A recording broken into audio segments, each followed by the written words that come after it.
ব্যবসায়ী প্রতিপক্ষকে আওয়ামী লীগের নেতা বানিয়ে ভাঙচুর করা হয়েছে তার প্রতিষ্ঠান, অথচ যিনি ভাঙচুরের নির্দেশ দিয়েছেন তিনি নিজেই ছিলেন ঢাকা মহানগরের বিমানবন্দর থানা আওয়ামী লীগের সাধারণ সম্পাদক প্রার্থী।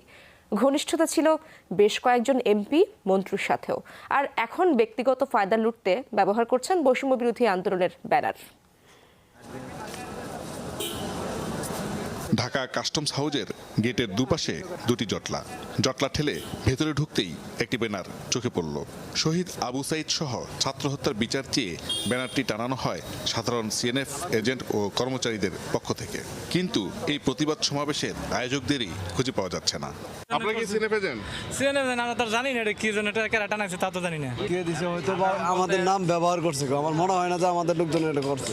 জাহাঙ্গীর আলম যুবরাজ এটা আমাদের এখানে না, এইখানে তো এই প্রতিবাদ সমাবেশ হওয়ার কথা না। ভালো করে খেয়াল করতেই চোখে পড়ল 54 নম্বর ওয়ার্ড কাউন্সিলর যুবরাজ সহ সিএনএফ এজেন্ট রুবেল মিয়ার বিচার চাওয়া হয়েছে এই ব্যানারে, কিন্তু সংগঠনের নেতারাও জানেন না এই ব্যানার কিভাবে আসলো। আমি এই মাত্র দেখলাম কেটা বা কারাটা এসে এখনো বুঝতেছি না। অবশেষে জানা গেল এর উদ্যোক্তা ঢাকা কাস্টমস এজেন্টস অ্যাসোসিয়েশনের যুগ্ম সাধারণ সম্পাদক মোহাম্মদ শাহজাহান। ধরেন আমরা তো এখানে 25-26 বছর ধরে ব্যবসা করি, আমার এখান থেকে করেন না, তার মানে ক্লিয়ার না হবো তো তাহলে ভাই তার কক্ষ থেকে বের হতেই আমাদের ঘিরে ফেলল একটি দল। এসেছেন স্থানীয় বিএনপি নেতারাও। আমরা হলাম বিমানবন্দর থানা বিএনপির নেতৃবৃন্দ, ঠিক আছে? তো আপনি মানে কি জানতে চাইতেছেন? কি দাবিতে ব্যানার টানেছে এটাই জানতে চাচ্ছি। জানাইছে যে হলো গিয়ে এখানে যে ছাত্রদেরকে যে ক্র্যাকডাউন চালাইছে, যে অত্যাচার চালাইছে, যেভাবে মানুষ মারছে, সেইগুলোর বিচার চাওয়া হয়েছে। ছাত্র সাহিদ হত্যার সব ইন্ধনদাতা ছিল হলো যুবরাজ, আর হলো কাউন্সিলর, আর হলো রুবেল। সাঈদ হত্যা তো হয়েছে ইয়াতে রংপুরে। ওই জায়গায় হলো টাকা পয়সা সবাই দিছে এবং যাবতীয় পোলাপাইন সবাই আরা দিছে। পরক্ষণেই আড়ালে এসে দেখা করলেন শাহজাহান। আপনি যে আয়োজন করলেন ব্যানার টানায়, তো লোক কই? অথচ বৈষম্য বিরোধী ছাত্ররা এর কিছুই জানেন না। ছাত্রর ব্যানার ইউজ করে যদি কেউ তার পার্সোনাল এজেন্ডা হাসিল করতে চায়, তো আমার মতে হচ্ছে গিয়ে এখন সব ছাত্রদের সচেতন হওয়া উচিত। এই ধরনের কোনো যদি কেউ কোথাও করে তাহলে সেখানে অবশ্যই প্রতিহত করা দরকার।